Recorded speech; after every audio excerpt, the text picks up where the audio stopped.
As the sun rose on September 19th, illuminating the scale of the destruction for the first time, a second parallel operation swung into high gear: the management of truth. Reporters, alerted by the shockwave and the towering column of smoke, were already gathering at the roadblocks. Local officials were demanding answers. The Air Force and the Department of Defense faced a public relations crisis that threatened to expose the terrifying fragility of the nation's nuclear shield. The initial press releases, crafted in the sterile language of public affairs, were masterclasses in obfuscation. The incident was described as a fuel leak accident at a maintenance facility. There was an explosion of conventional materials. One airman had tragically lost his life. The word missile was used cautiously. Titan II was avoided. Nuclear was never mentioned. The carefully curated image was a tragic but contained industrial mishap, a hazard of maintaining complex national defense systems. The immense smoking crater was downplayed. The ejected blast door was explained away as a structural component dislodged by the blast. What this narrative meticulously omitted was the terrifying reality that the fuel leak involved weapons-grade hypergolic propellants from an armed intercontinental ballistic missile, that the explosion had the yield of a significant conventional bomb and had launched a thermonuclear warhead into the countryside, that the warhead's survival was a matter of untested safety margins and sheer fortune, not guaranteed procedure, that the accident was the direct result of known systemic issues: an unauthorized tool, a worn socket, and a hazardous maintenance protocol performed on a fueled and pressurized missile, that the Titan II system had a long, classified history of broken arrow near misses, oxidizer leaks, fuel spills, and fires, each one a potential prelude to Damascus. The families of the injured and the family of the fallen David Livingston were visited by officers bearing condolences and opaque explanations. They were told their loved ones were heroes, which was true, but they were not told what they truly heroically faced. The details were cloaked in the impenetrable mantle of national security. To question further was made to feel unpatriotic. Internally, the investigation was swift and damning. The reports stamped secret, restricted data, laid bare the chain of failure. They cataloged the procedural drift, the ignored maintenance reports on faulty tools, the culture that prioritized alert readiness over operational safety. But these reports were for internal consumption only. A sanitized, heavily redacted version was prepared for Congress, emphasizing the heroism of the response while softening the criticisms of the system. The overriding directive from the highest levels of the Pentagon was containment. To admit the full truth would be to shatter public confidence in the nuclear deterrent, invite congressional fury and budget cuts, and hand the Soviet Union a propaganda coup of historic proportions. The official story solidified into concrete: a tragic accident, bravely managed. The deeper, darker story was entombed in classified archives. The message, both implicit and explicit, was clear. This never happened, not like that. For over a decade, the government's story held. The Damascus accident became a footnote, a vaguely remembered explosion in Arkansas. But truth, especially truth burdened with the weight of trauma and conscience, has a corrosive quality. It seeps through the seals of secrecy. The first cracks appeared not in headlines but in the quiet conversations of reunions. Veterans of the 308th Strategic Missile Wing, now retired, would meet in VFW halls. Over beers, the whispered stories of that night would surface: the hiss, the fog, the door flying, the warhead in the ditch. The official version felt like a betrayal of their experience and of their friend, Dave Livingston. Their private trauma chafed against the public lie. In the early 1990s, with the Cold War over and the culture of secrecy beginning to relax, these whispers found channels to the outside world. Investigative journalists, tipped by these veterans, began digging, Authors like Eric Schlosser, in his relentless pursuit for his book Command and Control, tracked down participants and filed Freedom of Information Act requests. Piece by painful piece, the story was exhumed. Interviews with aging technicians and launch officers aired in documentaries, their faces lined with the memory of that night. They spoke not in the jargon of press releases, but in the vivid human language of fear and survival. Their accounts gave the disaster a face, a voice, a smell. Simultaneously, the declassifying machine, spurred by lawsuits and congressional pressure, began to grind, releasing documents in dribs and drabs. Each packet of pages, often heavily blacked out, added another brick to the real story. Internal memos speaking of systemic flaws, accident investigation reports detailing the worn socket, and chillingly clinical risk assessments about plutonium dispersal began to see the light of day. The dam finally broke in the mid-1990s during congressional oversight hearings. Faced with mounting evidence and the testimony of both veterans and investigative journalists, the Department of Defense and the Air Force could no longer maintain the facade. Senior officials were forced to give testimony that, while coughed in bureaucratic language, confirmed the horrific near miss. In a historic, subdued admission, a Pentagon representative acknowledged before a Senate committee that the Damascus incident was one of the closest calls the United States experienced regarding an accidental nuclear detonation on its own soil. The revelation was seismic. The public learned that the shield had almost become the sword. The accident was not a fluke, but a symptom, a result of the shortcuts born of routine, the decaying infrastructure of an outdated weapon, and the fallible human link in a chain of unimaginable consequence. The core of the tragedy was reduced to a stark, human-scale image, a heavy socket, slippery with use and neglect, falling from a young man's hand into the void. In the years that followed, the Titan II was put out of its misery. The remaining missiles were extracted from their silos, not with ceremony, but with the urgent relief of disposing of a long-term hazard. The silos themselves were imploded, filled with gravel, and sealed. The giant rusting blast door was left in its crater as a morbid monument, eventually cut up for scrap.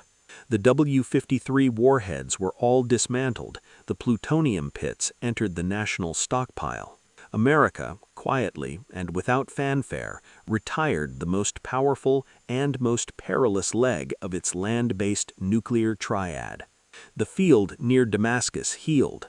Grass grew over the scorched earth. Farmers tilled the soil around the filled-in silo. But the lesson of that field is etched not in stone, but in the collective memory of the defense establishment and in the declassified archives. It is a chillingly simple lesson. The most existential threats are not always external. Nuclear catastrophes are not solely the province of enemy missiles or terrorist plots. The danger can be homegrown, embedded in the very systems built for protection. It resides in the normalization of risk around unthinkable weapons. It flourishes in the gap between rigorous procedure and practical, corner-cutting reality. It walks in on the boots of young, dedicated people trying to do an impossible job within a broken or complacent system. Damascus proved that the machinery of Armageddon is human machinery. It is subject to worn parts, to tired minds, to tools that don't quite fit, to decisions made under unbearable pressure. The apocalypse in that Arkansas silo had a surprisingly mundane trigger, a bolt dropping from a slippery hand into the void. It was not a grand failure of policy or a dramatic act of sabotage. It was a simple, physical mistake, the kind made in garages and workshops every day, magnified a billion-fold by the destructive potential it unleashed. The story of the Damascus Titan II is the story of the Cold War's hidden heartbeat, not the drumbeat of ideology or the sprint of the arms race, but the quiet, persistent tremor of near accidents, of barely averted disasters, of luck holding out just one more time. It is a warning that echoes into any age of complex, catastrophic technology. The margin between safety and calamity is often as thin, as ordinary, and as fragile as the grip of a hand on a tool in the deep of the night. One bolt, one accident, one night, America almost nuked Arkansas. For hours, the battle raged in the choking gloom. Teams rotated. Men stumbled back to the surface gasping, their suits glistening with corrosive residue, only to be replaced by others. They managed to open some vents, sending plumes of oxidizer vapor to be burned off by a remote flare stack.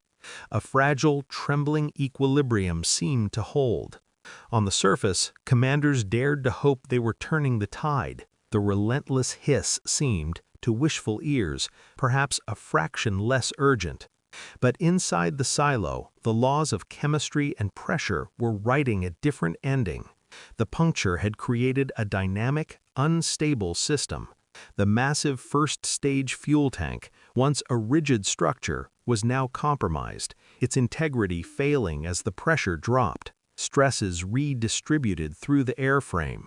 Vapors pooled in unseen cavities, mixing and reaching optimal explosive concentrations. The very act of venting the oxidizer changed pressure differentials elsewhere in the system.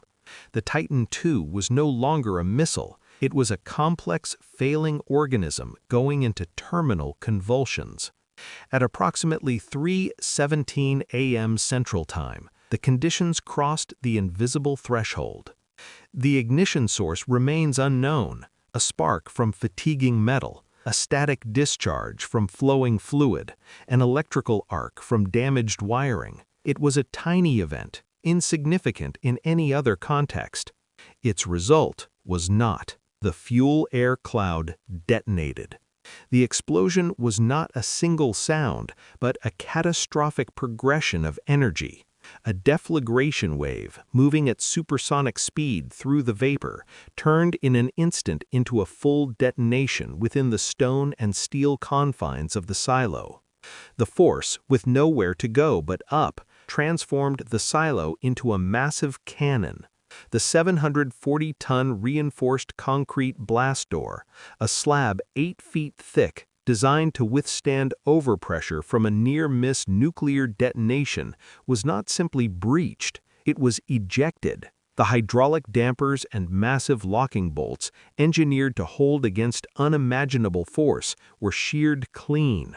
The door was launched upward on a column of white-hot fire and fragmented concrete, spinning like a monstrous burning coin against the starry Arkansas sky. It ascended to a height of over 600 feet before gravity reasserted itself, and it crashed back to Earth in a nearby cow pasture, digging a crater 30 feet deep, its final resting place a quarter-mile from its origin. The missile was vaporized. The service building above the silo disappeared. The surrounding landscape was scoured by a radial shockwave that flattened pine trees like matchsticks, hurled fire trucks like toys, and stripped the earth bare. In the nearby towns of Damascus and Guy, the effect was apocalyptic. The blast wave hit like a physical wall. Every window for miles shattered simultaneously, a cascading avalanche of glass. Homes shook on their foundations, pictures flew off walls, people were thrown from their beds. The sound was a deep, rolling thunder that went on, followed by the eerie tinkle of falling glass and the sudden wail of every car alarm in the county. To the terrified residents, many still half asleep, it could only be an earthquake, or perhaps the world ending. On the complex, the toll was immediate and bloody. One airman, 21-year-old Airman First Class David Livingston, who had been manning a security post near the silo head, was caught in the open. He was struck by a piece of flying debris and killed instantly. Dozens of others, members of the fire crew, security police, and technicians, were injured, suffering from lacerations, broken bones, burns, and severe inhalation damage from the toxic plume that followed the fireball. But amidst the roaring fires, the cries of the injured, and the stunned chaos, one fact cut through the confusion with icy clarity, a new terror replacing the one that had just passed. The warhead was missing.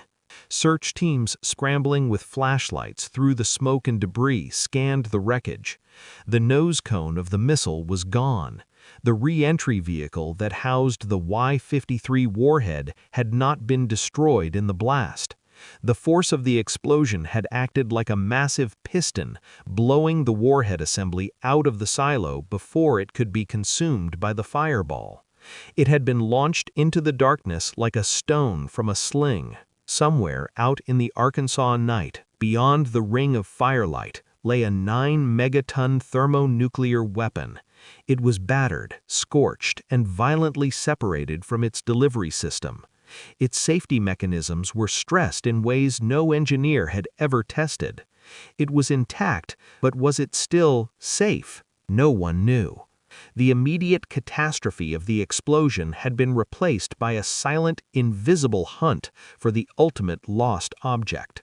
The countdown had not ended. It had simply changed form, ticking now in the hearts of the men searching the darkened fields for the ghost of Armageddon. The aftermath of the explosion was a scene of primal chaos. Fires burned in pockets fed by ruptured fuel lines. Thick, acrid smoke, laced with the chemical residue of hypergolic propellants, stung the eyes and lungs. Emergency lights, powered by backup generators, cast a feeble, swaying glow over a landscape that looked like the surface of the moon. The enormous crater where the silo had been gaped like a raw wound, belching steam and smoke. And somewhere in the darkness beyond the perimeter of devastation lay the single most dangerous object on the continent. A frantic, hushed search began. Teams of security police and explosive ordnance disposal specialists, their faces grim under their helmets, fanned out with flashlights and portable floodlights. Their instructions were terse: find it. Every shadow, every piece of torn metal was scrutinized with a mixture of hope and dread. The psychological weight was immense. They weren't looking for a lost piece of equipment. They were hunting for the ghost of the missile, the condensed essence of the Cold War's promise of annihilation. Would it be a smoldering wreck? Would it be cracked open, leaking invisible death? Or would it be, impossibly, whole? The tension stretched for what felt like an eternity, minutes ticking by on watches smeared with dirt and sweat. Then a shout cut through the low murmur of radio static and crackling fire. Near the edge of the drainage ditch that ran along the perimeter of the complex, about 200 yards from the silo's mouth, a flashlight beam had caught a reflection. There, half submerged in the soft black Arkansas mud, lay the re-entry vehicle. It was on its side, like a giant battered aluminum cigar cast aside by a careless giant. It was scorched black from the fireball, streaked with dirt and grass, one of its stabilizing fins bent grotesquely. But it was intact. The conical shape was unmistakable. Nestled inside that dented shell was the W-53 warhead, a 9-megaton genie that had just been violently expelled from its bottle. The EOD team approached with the reverent caution of archaeologists uncovering a live landmine from the Stone Age.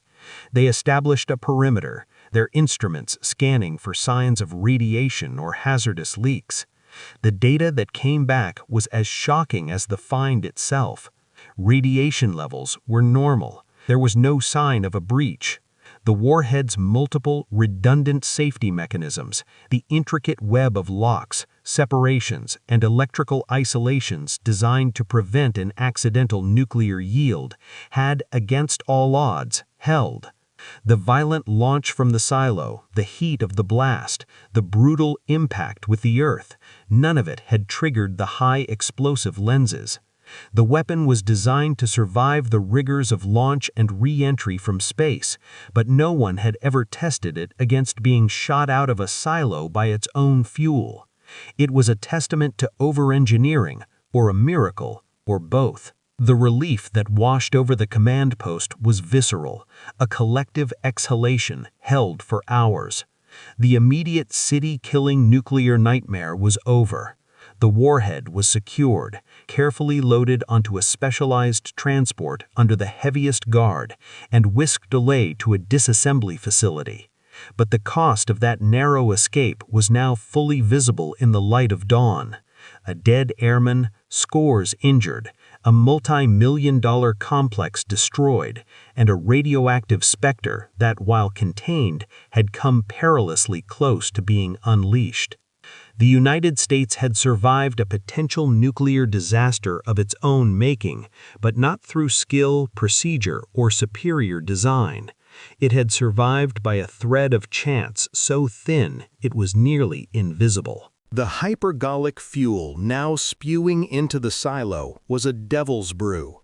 Aerozine 50 was not merely flammable, it was hypergolic. It craved its oxidizer partner with a violent passion. But in the oxygen-rich atmosphere of the silo, it didn't need nitrogen tetroxide to become unstable. It could ignite on contact with rust, with certain metals, or simply from the heat of its own rapid condensation. The spray, atomized into a fine mist, was creating a massive, spreading cloud of flammable vapor. Every electrical switch, every spark from a motor, every static discharge from the swirling fluid itself was a potential trigger. Powell and Plum, choking, eyes burning, stumbled back from the railing. The hiss was deafening, a constant, screaming reminder of the missile's mortal wound. They activated the alarm and scrambled for the elevator, their training battling raw panic. As they ascended, they left behind a transforming hellscape. The silo was filling with a deadly fog. Pressure gauges on the console in the Launch Control Center, linked by sensors to the missile, spiked and then began to fall dangerously as the tank emptied. The missile itself groaned and creaked, its structural integrity failing as the pressure that kept it rigid bled away into the choking atmosphere. The immediate danger was a conventional explosion of biblical proportions. Thousands of gallons of fuel mixing with air in a confined space could create a blast powerful enough to shred the 740-ton concrete silo door like paper. But for the men in the underground Launch Control Center and the commanders being notified at Little Rock and Omaha, a more insidious, long-term horror took shape. Their eyes were drawn to the schematics, to the top of the missile, the warhead, the 9-megaton W-53. They knew the doctrine of one-point safety, the intricate shell of conventional high explosives surrounding the plutonium pit was designed to detonate symmetrically to achieve critical mass.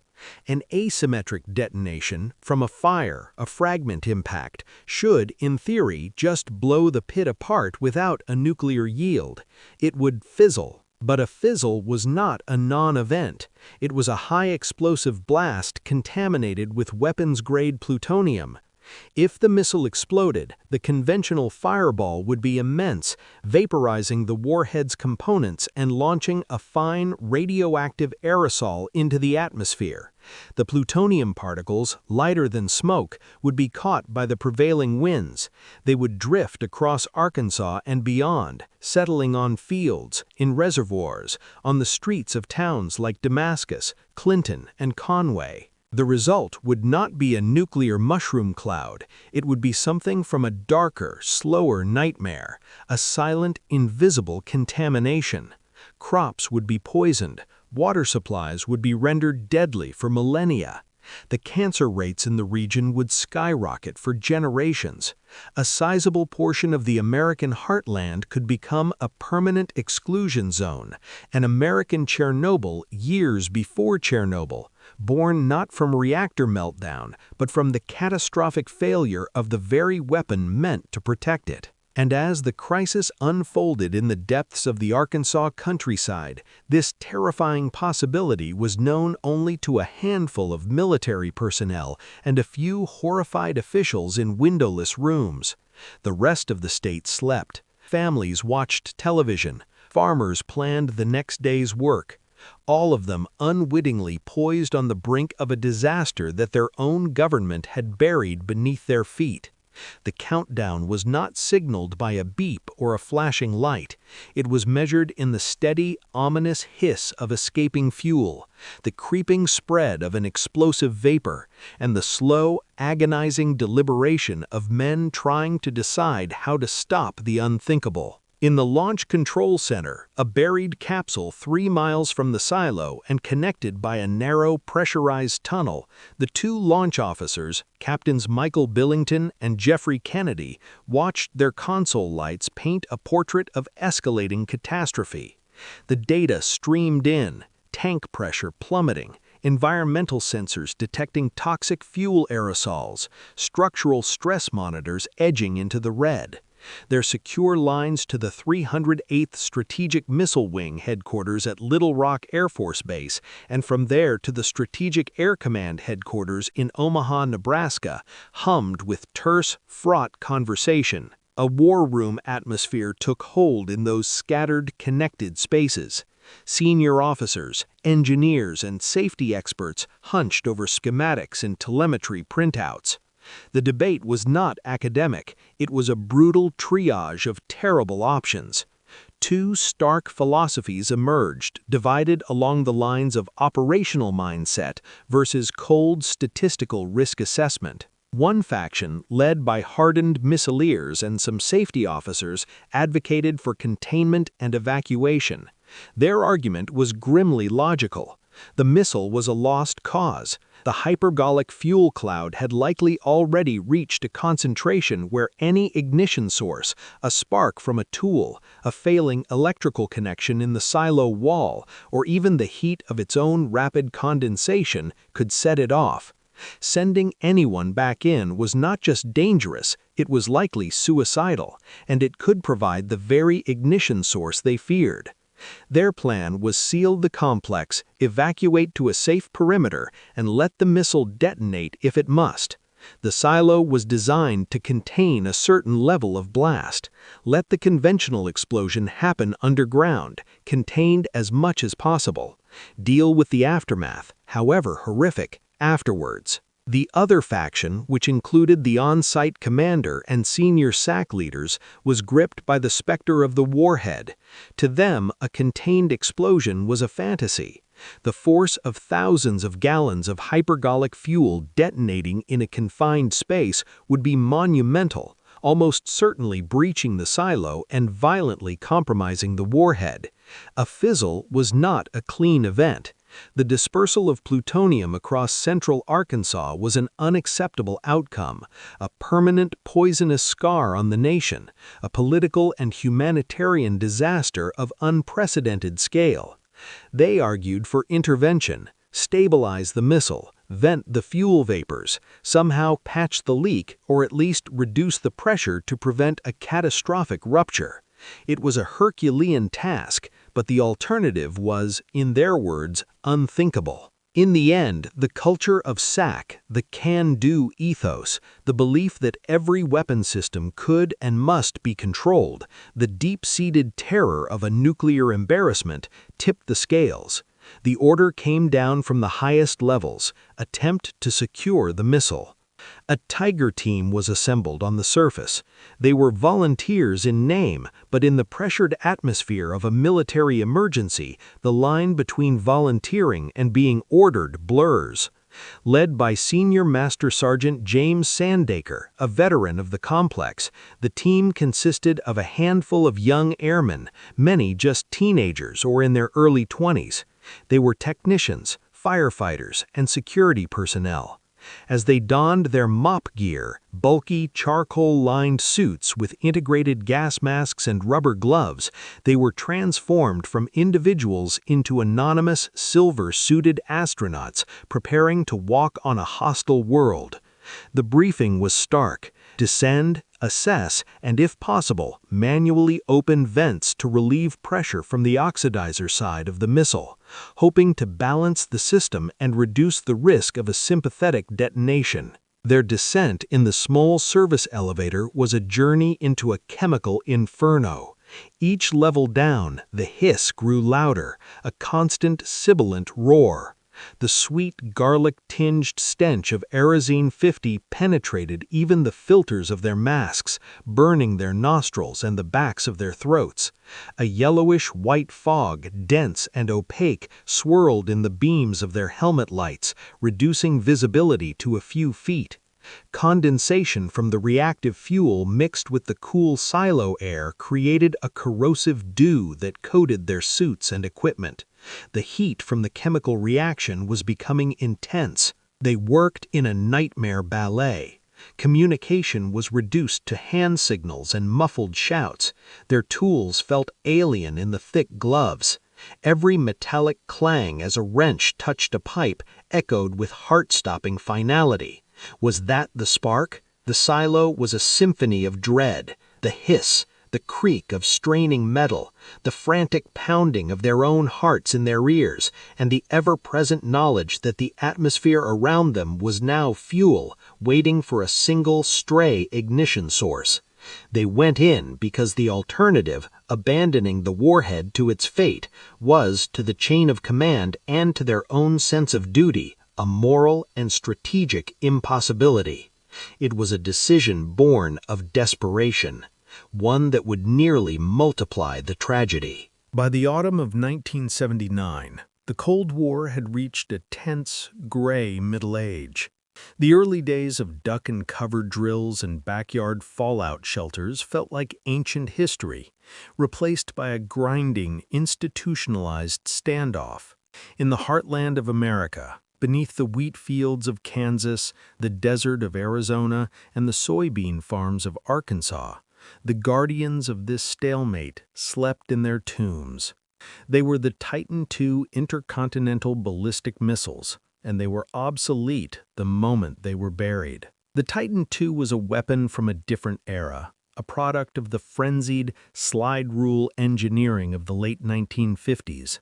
It was conceived in an atmosphere of pure, panicked one-upmanship following Sputnik, when the only metric that mattered was megatonnage, and the only design philosophy was bigger, faster, farther. By 1979, it was the last of its kind, a liquid-fueled Goliath in a world shifting to smaller, solid-fueled Davids like the Minuteman. Where the new missiles were like sturdy, stable artillery shells, the Titan II was a flying chemical refinery. Its fuel, Aerozine 50, and its oxidizer, nitrogen tetraoxide, were hypergolic. They ignited on contact, no spark needed. They were also viciously corrosive and spectacularly toxic. The missile was a masterpiece of destructive potential wrapped in a package of existential maintenance headache. Each of the 54 Titan IIs stood in its hardened silo, a 103-foot-tall cylinder of cold-rolled steel, weighing 165 tons empty. And nestled in its nose cone was the reason for its terrifying existence, the W-53 thermonuclear warhead. With a yield of 9 megatons, it was one of the most powerful weapons ever integrated into the American arsenal. A single W-53 detonated over a city would not just level it, it would vaporize its core, create a firestorm spanning dozens of miles, and leave a radioactive crater where a metropolis once stood. It was the ultimate guarantor of mutually assured destruction, a promise of annihilation carved in plutonium and high explosive. And everyone in the Strategic Air Command, SAC, from the 4-star generals in Omaha to the fresh-faced airmen in the silos, knew the Titan II was a problem. It was cantankerous. It leaked. Its systems, built with vacuum tubes and analog relays, were finicky and required constant, delicate adjustment. A culture had grown around it, one of grim acceptance and procedural rigidity, where the immense, looming danger of the weapon fostered a strange kind of normalized risk. Complaints from maintenance crews about aging components and ambiguous procedures were logged, acknowledged, and then filed away. The mission, keeping the missile on alert, ready to launch in less than a minute, trumped everything. Safety was a secondary consideration. often addressed by adding another line to a technical manual rather than re-engineering a fundamentally hazardous system. So the Titans remained, ticking quietly in their holes, monuments to a bygone strategic doctrine. The nation had, in a very real way, forgotten about them. They were part of the landscape, a dark but accepted footnote in the defense of the free world. No one in power, and certainly no one in the peaceful towns that dotted the countryside above them, expected that the gravest nuclear threat to the American homeland would not come from Moscow, but from within, and that it would be triggered not by a presidential order or a Soviet first strike, but a mundane failure of the most basic sort, a single piece of tool steel, a worn bolt, and the relentless pull of gravity. The air outside Launch Complex 374-7 near Damascus, Arkansas, on the evening of September 18, 1979, was still and warm, heavy with the scent of harvested fields. Inside the perimeter fence, the world was one of sterile, fluorescent-lit order and profound quiet. The two men on duty that night were emblematic of SAC's front line, young, trained, and operating in a bubble of immense responsibility. Airman First Class David Powell, 21, and Airman First Class Jeffrey Plum, 22, were maintenance technicians. Theirs was the unglamorous, essential world of wrenches, gauges, and technical orders, the keepers of the dormant giant. Their task for the evening was logged as Routine Maintenance Task 1243-2, a pressure check on the missile's first-stage oxidizer tank. It was a standard procedure. The nitrogen tetraoxide inside was kept under high pressure to ensure it would feed instantly into the combustion chamber upon launch. Checking that pressure was akin to checking the tire pressure on a car if the car was filled with a liquid that could dissolve metal and human tissue on contact. They'd done it before. It was considered a bread-and-butter job. But already, the first subtle deviation from absolute procedure crept in. The technical order called for a specific tool, a ratchet wrench with a standard socket. However, the valve they needed to access was recessed, shrouded by other components. The standard socket was too short. Somewhere along the line, in the blur of shift changes and passed-down knowledge, a workaround had been institutionalized. The crews used a deep well socket, a longer, heavier piece. This 8-pound steel cylinder was not the prescribed tool.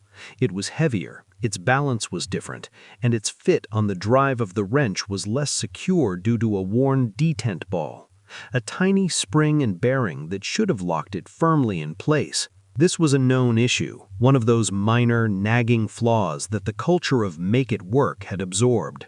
The socket was deemed serviceable. Powell and Plum collected their gear, including the heavy deep well socket, and descended into the silo. The elevator ride down was a transition into another world. The air grew cooler, carrying the faint, sweet, sharp odor of chemicals and ozone. The missile stood in the center of the vast, dimly lit chasm, encased in circular work platforms like layers of a metallic cake. Their footsteps on the grated steel echoed with a lonely metallic ring. They reached the level of the first-stage oxidizer tank, about 70 feet above the silo floor. Powell positioned himself at the railing, leaning out into the void to reach the valve. Plum was nearby, ready to assist. Powell fitted the heavy socket onto the wrench. He felt its seat, but the positive click was absent, muffled by the worn detent. He applied force to the stubborn valve. What happened next was a convergence of minor flaws into a single catastrophic moment. The angle, the force, the imperfect tool, the socket slipped. There was a horrible, light feeling in Powell's hand as the wrench spun free. A moment of paralyzed disbelief. Then the socket tumbled from the drive, clanged once on the platform grating, and was gone into the abyss. The sound it made as it fell was a sickening auditory timeline of the disaster. Clang as it hit a strap. Clang as it caromed off a pipe.